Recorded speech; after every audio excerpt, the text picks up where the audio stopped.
Isaías 32, y estoy leyendo de la Reina Valera SBT. Versículo 9 dice: mujeres despreocupadas, levantaos, oíd mi voz, hijas confiadas, escuchad mi dicho. En 1 año y pocos días tendréis espanto, oh confiadas, porque la vendimia faltará y la cosecha no llegará.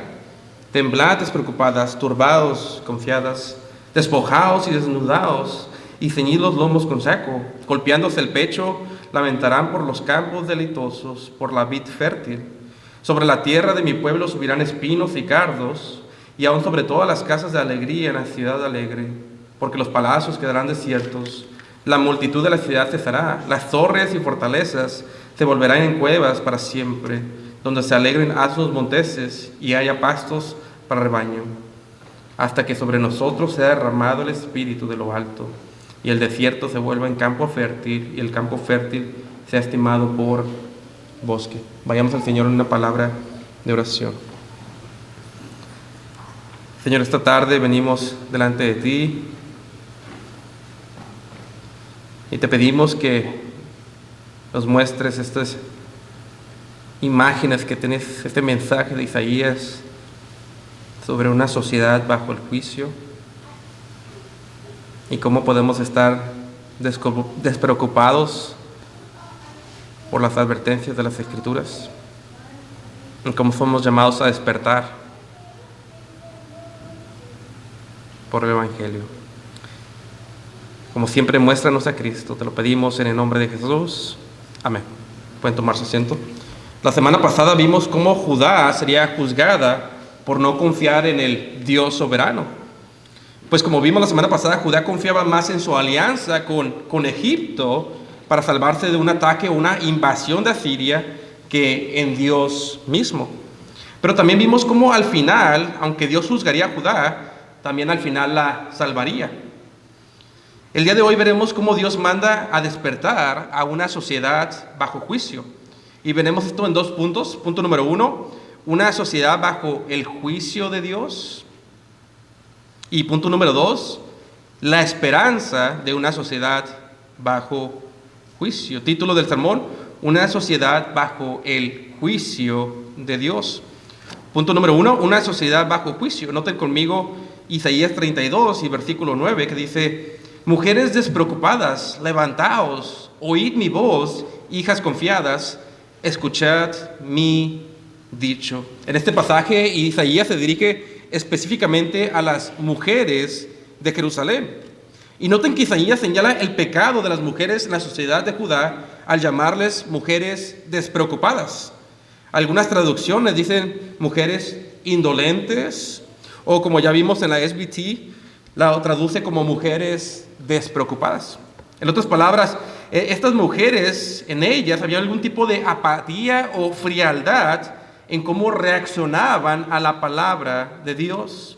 Y específicamente cómo estas mujeres eran frías a la predicación de Isaías y su mensaje de arrepentimiento a la nación.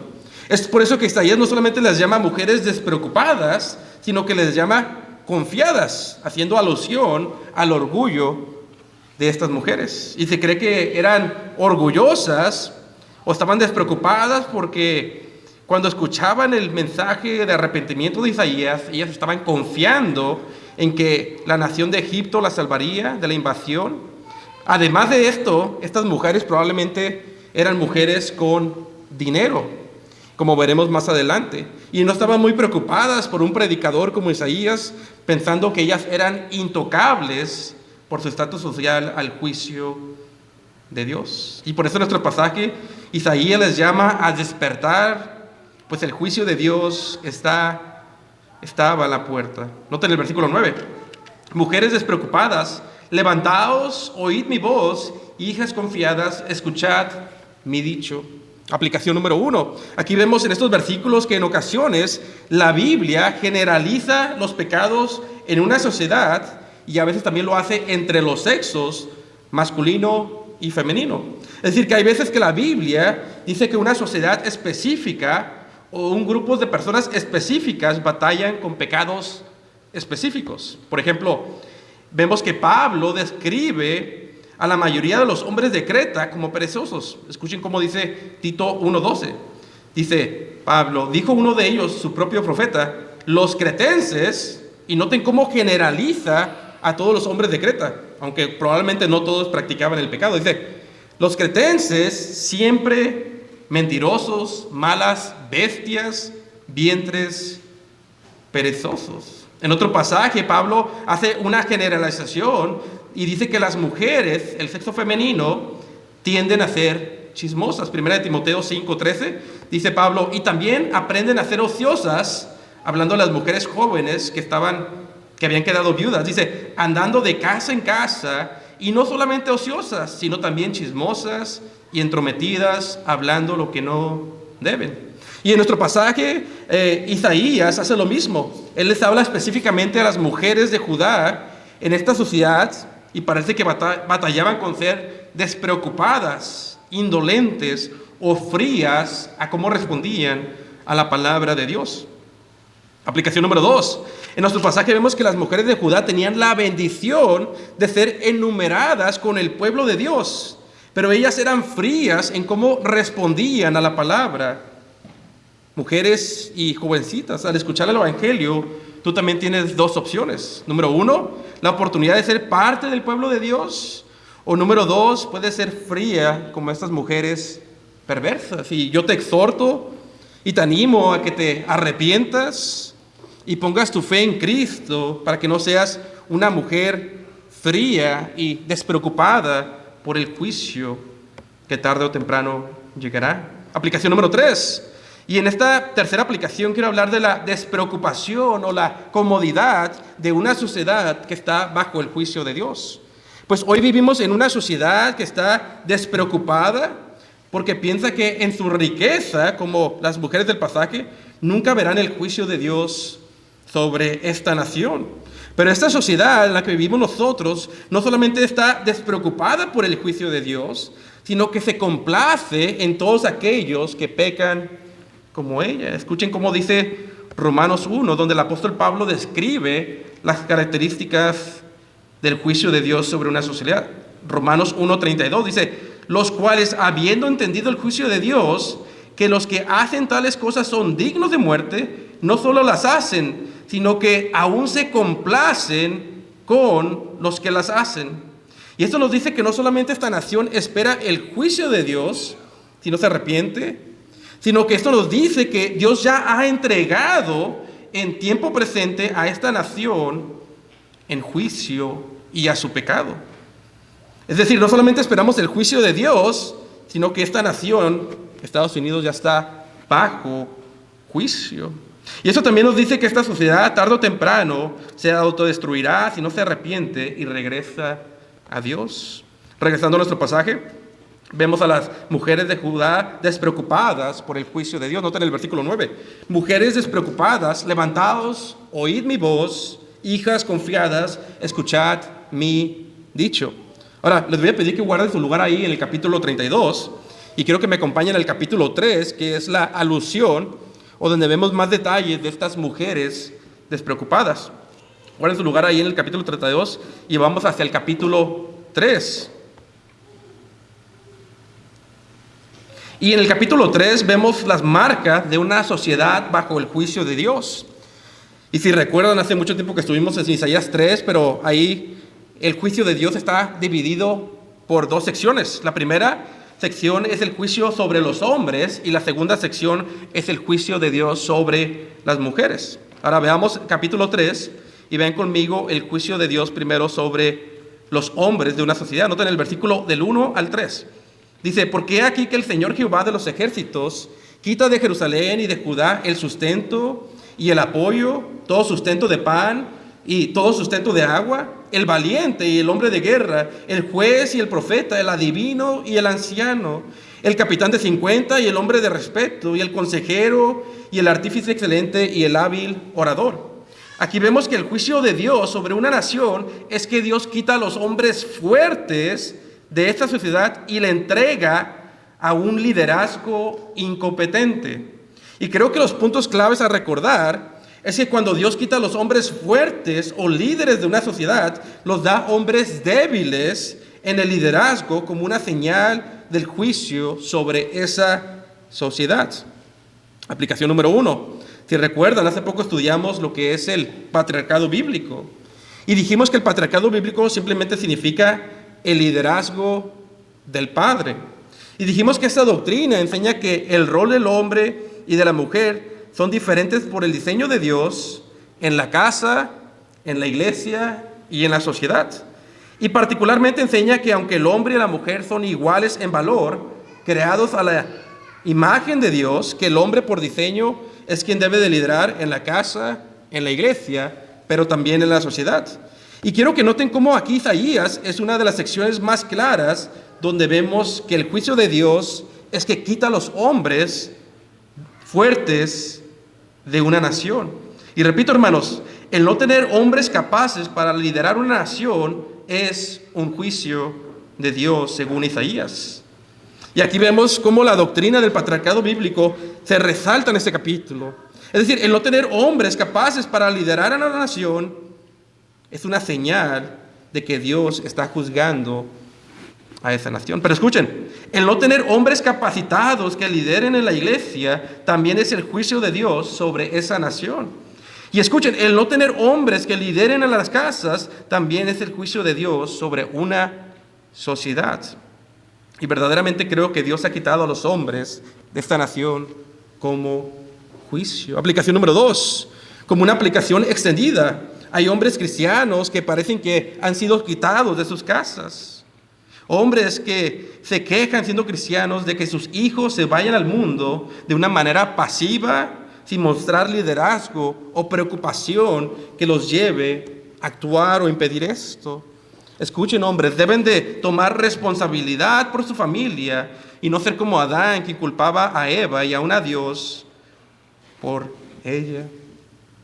No seas un hombre despreocupado, sino toma pasos prácticos para instruir a tus hijos en el temor del Señor. Y escucha, si tus hijos todos son incrédulos, tienes que hacer un cambio en la forma que los estás educando, porque algo no está bien ahí. Pero padres, hombres, cuando empieces a accionar de maneras prácticas para liderar a tu familia, siempre recuerda que tu liderazgo debe de reflejar el amor de Dios el Padre. Escuchaba una entrevista esta mañana que hacía un reportero muy conocido en Estados Unidos llamado Carl Tuckerson, y estaba entrevistando al pastor Doug Wilson, y estaba muy buena la entrevista, muy edificante. Y el periodista al final le dice: está muy bien todo lo que me dices, pero déjame te hago una pregunta. Y le dice: el fruto de tu pastorado y de tu cristianismo no solamente se muestra en tu predicación. Le dice este periodista al pastor Doug Wilson, y le dice: déjate te hago la pregunta, ¿cuánta descendencia tienes? ¿Cuántos hijos tienes? Y tiene 3 hijos, pero luego tiene nietos y bisnietos, y en total eran 23. Y luego aquí viene la pregunta que le hace el periodista, le dice: ¿cuántos de ellos, de esos 23, son cristianos? Y le dice: todos los 23. Y el periodista se queda impactado con esa respuesta. Dice: ¿verdaderamente practicas lo que predicas? Y alguien dirá: pues eso no es bíblico, solamente es una anécdota. Bueno, entonces, ¿por qué Pablo lo pide como un requisito para ser un anciano en la iglesia local? Es porque sí se puede educar a los hijos en el temor de Jehová. Versículo 4: y les pondré jóvenes por príncipes, y muchachos se enseñorearán de ellos. Aquí Isaías dice cómo este juicio de Dios sobre Judá quitaría a los hombres fuertes y competentes de la sociedad y les daría a niños para que lideren la nación. Es decir, esto de que Dios les quitaría a los hombres y les daría niños es una referencia a que quitaría a los hombres capaces y les daría hombres inmaduros para liderar a la nación, hombres que se comportaran como niños. Y lo único que tienes que hacer para ver el juicio de Dios sobre la sociedad es vivir en California, donde vivimos en un estado donde el crimen se permite si tan solo ha robado cierta cantidad menos de miles de dólares. O sea, que puedes robar miles de dólares, y si es menos de eso, no vas a la cárcel. Estaba viendo las noticias del estado de Nueva York, donde hay leyes, donde personas pueden meterse a tu casa cuando tú estás de vacaciones, y si logran quedarse ahí por 3 meses y tú regresas, ya no los puedes sacar de tu propia casa. Incluso los criminales pueden llamarle a la policía cuando llegas a tu casa para que la policía te arreste a ti por entrar a tu propia casa y tratar de sacarlos. Y cuando estaban haciendo este reportaje estaba sucediendo exactamente eso, y estaban arrestando a los dueños, a la dueña de una casa, porque el que se metió le llamó a la policía sobre la dueña de la casa. Esta es una marca del juicio de Dios sobre esta nación. Nos ha dado niños en el liderazgo que escriben leyes que tienen el mismo sentido como si niños la hubieran escrito. Versículo 5. Y el pueblo hará violencia los unos a los otros, cada cual contra su vecino. El joven se levantará contra el anciano y el plebeyo contra el noble. Cuando hay un juicio de Dios sobre la sociedad, hay violencia y caos entre distintos ciudadanos. Y aquí vemos que hay falta de respeto entre el joven y el anciano, entre el plebeyo y el noble, o el indigno y el noble. Y en nuestra nación vemos lo mismo: protestas, violencia, vemos tiendas ser quemadas, y aún el gobierno hace el llamado de quitar a la policía para que el caos aumente. Este caos social es una señal del juicio de Dios. Noten el versículo 6 al 7. Cuando alguno agarra a su hermano de la familia, de su padre, y le dijere: tú tienes vestido, tú serás nuestro príncipe, y toma en tu mano esta ruina, él jurará aquel día diciendo: no tomaré ese cuidado, porque en mi casa no hay pan ni qué vestir, no me hagáis príncipe del pueblo. Aquí vemos que una sociedad bajo juicio es una desesperada por un liderazgo que transforme a la nación. Pero aquí vemos que el juicio de Dios es que no hay nadie incapacitado para tomar el liderazgo de la nación. A veces he visto comentarios sobre los candidatos para ser presidente, y siempre hay alguien que dice: ¿y no tenemos a otro candidato? El que sea, ¿no hay alguien mejor que estos candidatos en toda la nación de Estados Unidos? Pues una vez más, la falta de hombres capacitados para liderar es el juicio de Dios sobre una nación. Versículo 8 y 9. Pues arruinada está Jerusalén, y Judá ha caído, porque la lengua de ellos y sus obras han sido contra Jehová para provocar los ojos de su gloria. La apariencia de sus rostros testifica contra ellos, pues como Sodoma declaran su pecado, no lo disimulan. Ay del alma de ellos, porque se hacen mal a sí mismos. En estos versículos vemos que Judá estaba arruinada moralmente por el juicio de Dios, y que Judá caería por lo menos sufriría temporalmente por la invasión de Asiria. Pues el juicio vino en el caos social sobre Judá, pero el juicio también vendría sobre Judá en poco tiempo, cuando Asiria los atacara y tratara de invadirlos. Y la razón es que Judá se comportaba como Sodoma y Gomorra, dice Isaías, quienes publicaban su pecado. Y en aplicación, creo que no tengo que comprobar esto mucho, esta nación, al igual que Judá y Sodoma y Gomorra, ama publicar su pecado. Tú puedes ir a ciudades como Hillcrest, ella publica su pecado homosexual como Sodoma y como Gomorra. Pero esta nación se está autodestruyendo porque Dios los ha entregado su pecado. Y una nación que abandona a Dios no puede funcionar, sino que empieza a autodestruirse internamente, si no es que se arrepiente y regresa a Dios. Y si somos honestos, el proceso va bastante adelantado en esta nación de autodestrucción. Segunda aplicación, estaba leyendo un libro que se llama The Boniface Option, y me parece que el autor se llama Easker, creo que es su primer nombre. The Boniface Option se llama el libro, y él habla cómo esta nación tiene una doctrina homosexual. Y cuando el autor habla de una doctrina homosexual, no es una referencia al pecado necesariamente del homosexualismo, sino que el autor dice que esta sociedad tiene una doctrina homosexual en el sentido de que solamente quiere consumir y buscar el placer hasta que se autodestruye, como sucede en las personas que practican el pecado homosexual. Ahora, una vez más, ¿en qué sentido esto es una doctrina homosexual? Bueno, en el pecado del homosexualismo usualmente viene acompañado de enfermedades mortales a los que lo practican. Pero aunque están enfermas, muchas de estas personas siguen practicando el pecado sexual para satisfacer sus apetitos pecaminosos hasta que finalmente mueren. Y de la misma manera, la nación, aunque no todos son homosexuales, tiene una doctrina homosexual, pues solamente quiere consumir y buscar el placer hasta que la nación se autodestruye. Por lo tanto, si tú solo buscas el placer y consumir, arrepiéntete de esta doctrina homosexual que has adoptado. Porque tu única esperanza para que no te autodestruyas es arrepentirte, voltearte de tu pecado y regresar a Dios por medio de Jesucristo. Noten el versículo 12, vamos a brincar hacia el versículo 12, dice: los opresores de mi pueblo son muchachos y mujeres se enseñorean de él. Pueblo mío, los que te guían, te engañan y corrompen el camino de tus senderos. Noten aquí una vez más, vemos un juicio específico que tiene que ver con los sexos, masculino y femenino, y cómo funciona la sociedad. Pues aquí vemos que el juicio de Dios sobre una sociedad es tener a mujeres liderando y a niños liderando la nación. Ahora, ¿por qué este es un juicio?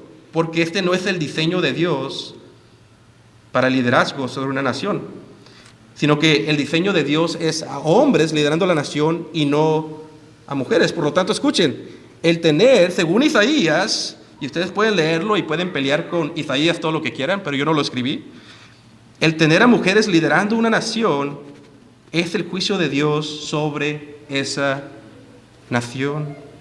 Y el pelear contra esta verdad es pelear contra el Espíritu Santo, quien inspiró Isaías. Aplicación número 1. El tener a una mujer como presidenta es una nación en cual vemos el juicio de Dios, porque nos está diciendo que ahí no hay hombres competentes para liderar.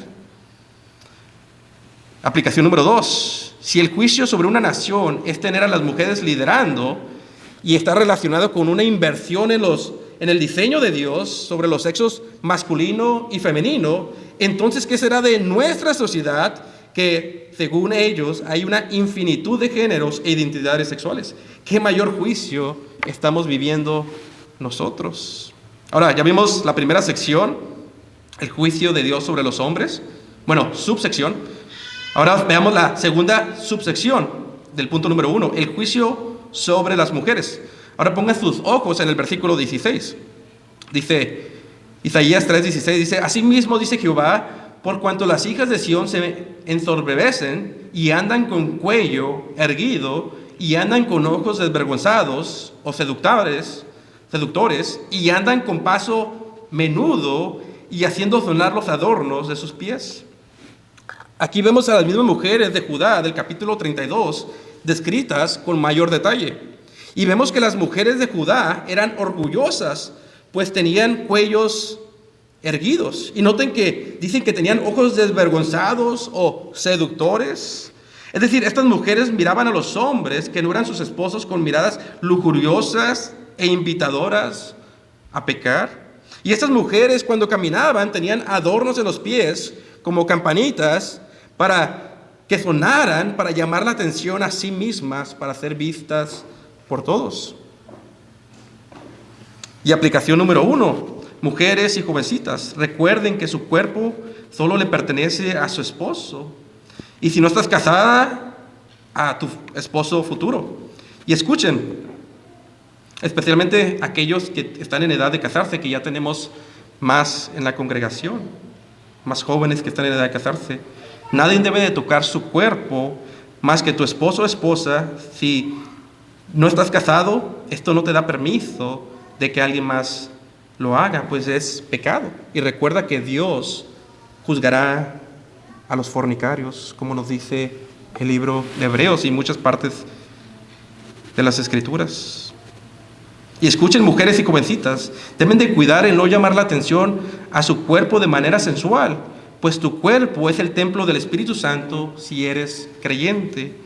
Y Dios espera que mantengas tu cuerpo santo, apartado, y no hagas de tu cuerpo un templo pagano de inmoralidad. Aplicación número 2.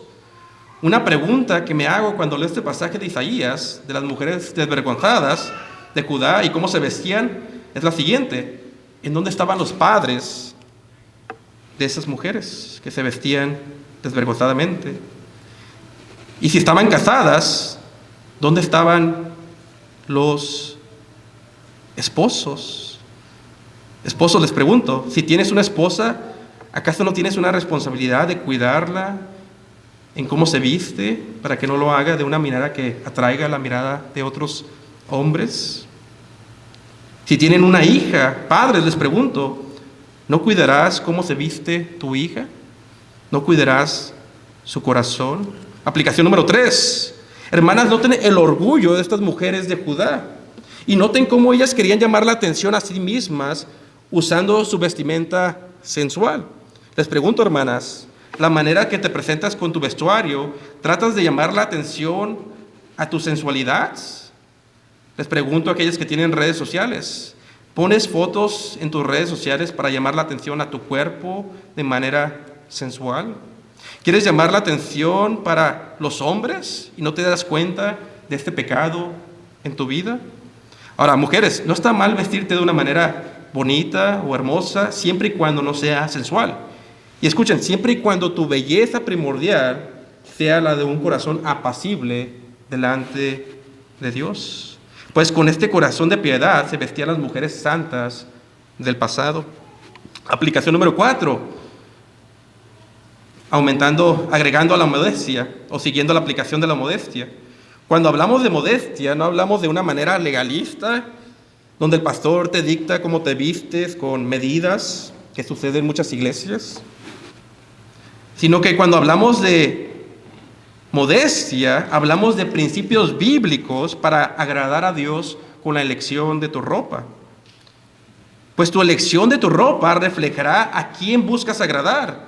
Tu ropa revelará si buscas tu sensualidad en la carne o si buscas agradar a Dios con modestia para reflejar un carácter cristiano. Ahora escuchen, vivimos en una cultura despreocupada por este pecado, donde es normal usar ropa sensual. Pero escuchen, mujeres, en esta cultura tienen que tener cuidado al seguir las corrientes de este mundo. Tengan cuidado de usar ropa que atrae la mirada de sus cuerpos, y tengo que dar ejemplos específicos, y es triste que lo tenga que hacer, pero en la sociedad que vivimos está muy despreocupada, así es que tendré que ser específico. Ten cuidado de usar ropa como leggings, ropa, como dice un pastor, que parece que la mujer no tiene ropa, sino que solamente se puso pintura en las piernas y así sale en la calle. Ten cuidado de usar ropa apretada para atraer la atención a la figura de tu cuerpo, o ropa escotada donde se revela lo que solo tu esposo debe de ver, o ropa que no parece ropa, pues cada vez es menos la cantidad de tela que se usa para revelar tu cuerpo. Mujeres y jovencitas, no sean como las mujeres desvergonzadas y despreocupadas de Judá. Aplicación número 5. Noten que el texto habla de los ojos desvergonzados de estas mujeres. Esto nos dice que a Dios le importa aún tus miradas. Porque escuchen, mujeres, puede ser posible que te vistas de una manera muy modesta, pero a la vez tengas unas miradas o un corazón desvergonzado. Cuiden su corazón, hombres y mujeres, porque de él mana la vida. Y del corazón, recuerden lo que dijo Jesús, nacen los adulterios y las fornicaciones. Mateo 5:29, y si tu ojo derecho te es ocasión de caer, sácalo y échalo de ti, porque te es mejor que se pierda uno de tus miembros y no que todo tu cuerpo sea echado al infierno. Y si tu mano derecha te es ocasión de caer, y esto de la mano derecha es una referencia a usar tu mano para pecar y tocar sexualmente lo que no te corresponde. Dice, córtala y échale de ti, porque mejor te es que se pierda uno de tus miembros y no que todo tu cuerpo sea echado al infierno. Regresando, nota en el versículo 17, estas mujeres despreocupadas, dice, por tanto herirá con sarna al Señor la coronilla de las hijas de Sión, y Jehová descubrirá sus vergüenzas. Aquí vemos que el juicio sobre tales mujeres sería en acorde con su pecado. Es decir, como ellas admiraban su sensualidad y belleza más que a Dios, ahora serían juzgadas al perder su belleza. Y parece ser que ellas quedarían calvas por alguna enfermedad que vendría sobre ellas. Y en el contexto, recuerden que los va a invadir Asiria como juicio, y cuando hay una invasión de una nación, usualmente trae enfermedades y las mujeres no están tan preocupadas por su belleza cuando tienen que tratar de salvar sus vidas. Noten el versículo 18 al 24. Dice, aquel día quitará el Señor la belleza de los adornos de los pies, y las redecillas y las lunetas, los colleles y los brazaletes y los velos, las cofias, es decir, los adornos, y las cadenillas de las piernas y las cintas y los pomitos de olor, los perfumes y los amuletos, los anillos y los zarcillos de las narices, la ropa de gala y las túnicas y los mantos y las bolsas y los espejos y las telas de lino y los turbantes y los tocados. Y sucederá que en aquel lugar de los perfumes aromáticos vendrá hediondez, y en lugar de cinturón, cuerda, y en lugar de peinado ostentoso, calvicie, y en lugar de vestido magnífico, ceñimiento de saco, quemadura en lugar de hermosura. Las mujeres serían juzgadas con la invasión de Asiria, y ahora en vez de perfumes olerían mal, en vez de cinturón tendrían una cuerda, en vez de peinados elegantes estarían calvas y sin cabello, en vez de vestidos bonitos ahora tendrían sacos rústicos de tristeza, y fuego o juicio en vez de hermosura. Versículo 25, tus hombres caerán a espada, y tu fuerza en la batalla, y sus puertas se entristecerán y enlutarán, y desamparada ella se sentará en tierra, hablando de Judá personificada como una mujer derrotada. En este capítulo 3 vimos el punto número 1, el juicio sobre una sociedad que está despreocupada por su pecado. Ahora veamos el punto número 2, la esperanza de una sociedad bajo juicio. Punto número 2, la esperanza de una sociedad bajo juicio. Y noten el versículo del 9 al 10, dice, regresando al capítulo 32, por favor. Regresando al capítulo 32, vamos a ver el resto del capítulo rápidamente. Versículo 9 dice, mujeres despreocupadas, levantaos, oíd mi voz, hijas confiadas, escuchad mi dicho. Versículo 10, en un año y pocos días tendréis espanto, confiadas, porque la vendimia faltará y la cosecha no llegará. En un año específicamente, las mujeres que estaban confiadas serían invadidas por Asiria, o serían atacados Judá por Asiria. Y esto afectaría a la nación, y faltaría la vendimia, faltaría la comida, y estas mujeres de alta clase que antes estaban despreocupadas, se verán bajo el juicio de Dios que vimos en el capítulo 3, en grandes problemas. Versículo 11, temblad despreocupadas, turbados, confiadas, despojados y desnudados, y ceñid los lomos con saco. Isaías llama al arrepentimiento a estas mujeres y las llama a temblar ante la palabra de Jehová. Versículos 12 al 13, golpeándose el pecho lamentarán por los campos deleitosos, por la vid fértil. Sobre la tierra de mi pueblo subirán espinos y cardos, y aún sobre todas las casas de alegría en la ciudad alegre. Vendría el juicio, vendrían espinos y cardos, que son una alusión a las maldiciones bajo el viejo pacto, el desagrado de Dios sobre una sociedad. Versículo 14, porque los palacios quedarán desiertos, la multitud de la ciudad cesará, y las torres y las fortalezas se volverán cuevas para siempre, donde se alegren asnos monteses y haya pastos para rebaños.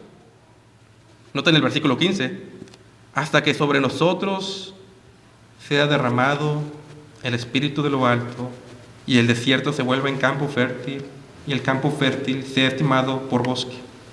Aquí, como es típico de Isaías, cambia el escenario de juicio a esperanza. Pues nos dice en el versículo 14 que Jerusalén y sus palacios quedarían en ruina, pero luego se lo dice, ¿hasta qué?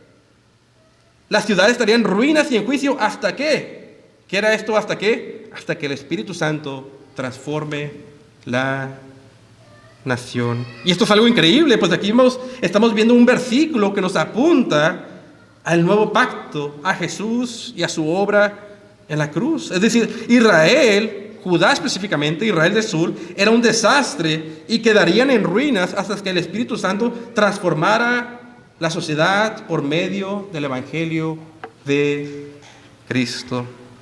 Una vez más, haciendo la aplicación y recordando esa entrevista entre el pastor Doug Wilson y Tucker Carlson, el periodista le pregunta al pastor Wilson que en medio del caos social y político que hay en esta nación, que cómo era que Estados Unidos podía regresar a ser una nación cristiana como cuando fue fundada. Y el pastor contestó que no hay esperanza política fuera de predicadores que regresen a predicar un evangelio caliente o de fuego. Y esto es básicamente lo que nos dice Isaías. Judá estaba en ruinas y no había esperanza política, y lo único que podía transformar a la nación era el Espíritu Santo, que vendría y sería revelado en su plenitud en el Nuevo Testamento. Segunda aplicación.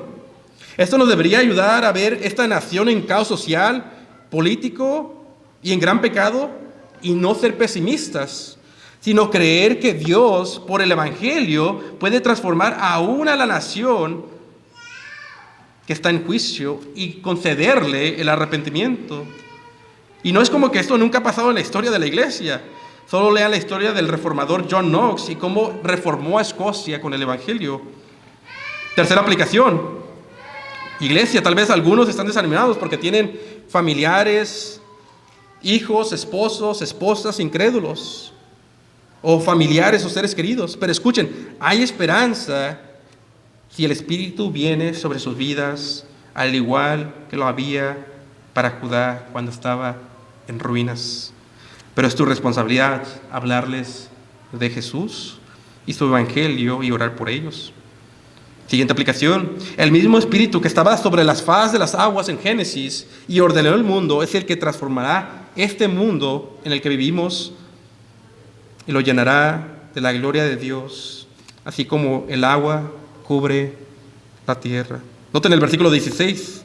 Y habitará el juicio en el desierto, y en el campo fértil morará la justicia. Esta nación de Judá sería transformada, y nosotros creemos que este mundo será transformado, no solamente Judá, sino que empezando en Judá y para el resto del mundo será transformada la tierra, y la heredarán los justos, los creyentes, judíos y griegos, aquellos que han creído en Jesús para salvación, y ellos y la tierra son transformados por el poder del Espíritu Santo, la tercera persona de la Trinidad. Versículo 17, y el efecto de la justicia será paz, y la labor de justicia reposo y seguridad para siempre. Y mi pueblo habitará en morada de paz, y en habitaciones seguras, y en lugares de reposo tranquilo. Versículo 19, cuando caiga el granizo lo hará en los bosques, y la ciudad será de todo abatida. Versículo 19, cuando habla del granizo, es una referencia al juicio, y los bosques es una referencia a Asiria. Dios traería el juicio o el granizo sobre los bosques o sobre Asiria, y Judá quedaría destruida, pero luego en el versículo 20 nos dice que será también bendecida al final de la historia el pueblo de Dios. Versículo 20, bienaventurados vosotros los que sembráis junto a todas las aguas, dejando sueltos en ellas los pies del buey y del asno. Y básicamente es una ilustración para hablarnos que el pueblo que está sembrando junto a las aguas y suelta a sus animales, hay libertad. En otras palabras, el Evangelio traería gran bendición y libertad, porque el Espíritu Santo transformará este mundo al final de la historia. ¿Qué podemos recordar para terminar este sermón como aplicación? Que ciertamente vivimos en una nación juzgada por Dios y en caos total. Pero escuchen, no perdemos la esperanza, porque han llegado en tiempo presente, incluso llegaron hace 2000 años, los tiempos que ha llegado el Espíritu Santo y ha empezado a transformar la vida de individuos, pero también a naciones completas con el poder del Evangelio de Cristo Jesús, nuestro Salvador. Y Él reinará hasta que ponga a todos sus enemigos debajo de sus pies. Sí, amén, amén. Señor, te damos gracias por tu palabra. Gracias por darnos esperanza, por el Espíritu Santo y el Evangelio que nos has encomendado. Bendice a tu iglesia. En el nombre de Jesús. Amén.